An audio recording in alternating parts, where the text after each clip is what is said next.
পাশে দেখেন দুইটা পাশে একটাতেও নেই। এইটুকু রেল লাইনের মধ্যেই দেখেন একটু পিছাই এক টুকরা লোহা, সেটা হয়তো বিক্রি করলে কিছু টাকা পাওয়া যায়, এটা দিয়ে হচ্ছে কিছু নেশা পানি করতে পারে। কিন্তু দেখেন, কিন্তু অ্যাক্সিডেন্ট যখন হবে তখন কিন্তু। আসসালামু আলাইকুম। দাঁড়ায় আছি হচ্ছে একদম রেল লাইনের মাঝামাঝিতে।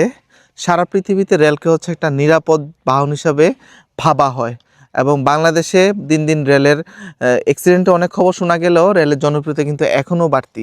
আপনি যে কোনো অনুষ্ঠানে বা যে কোনো সরকারি বন্ধে দেখবেন রেলের টিকিট আগে শেষ হয়। এটা দুইটা কারণ, এক হচ্ছে নিরাপত্তা, আর দ্বিতীয়ত হচ্ছে ভাড়াটা তুলনামূলক কম। আপনি দেখেন যে রেল লাইনে দাঁড়ায় আছি, যে রেল লাইনটা হচ্ছে যেখানে আটকে থাকে, এরকম দেখেন প্রত্যেকটা জায়গায় কিন্তু রেল লাইনটা এই পাতের উপরে, এটা কাঠের হয়, আবার এখন সিমেন্টের দেওয়া হয়, এখানে আটকে থাকে। এই পাশে দেখেন দুইটা পাশে একটাতেও নেই।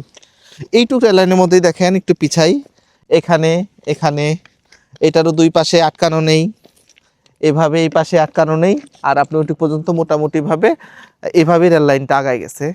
এই কাজটা কারা করে? এই এক টুকরা লোহা, সেটা হয়তো বিক্রি করলে কিছু টাকা পাওয়া যায়, এটা দিয়ে হচ্ছে কিছু নেশা পানি করতে পারে। কিন্তু দেখেন, কিন্তু অ্যাক্সিডেন্ট যখন হবে তখন কিন্তু রেলটা যদি উল্টে পড়ে বা কোনো একটা দুর্ঘটনার শিকার হয়, কত মানুষের জীবন রিস্কে থাকে। এই টাইপ নেশাখোর যারা আছে, আপনারা এটা আসলে আমি বাংলাদেশ পুলিশকে অনুরোধ করব, পাশাপাশি এলাকাবাসী বা যাদের এলাকাতে রেল লাইন আছে, মানুষের মাঝখানে সচেতনতা দরকার।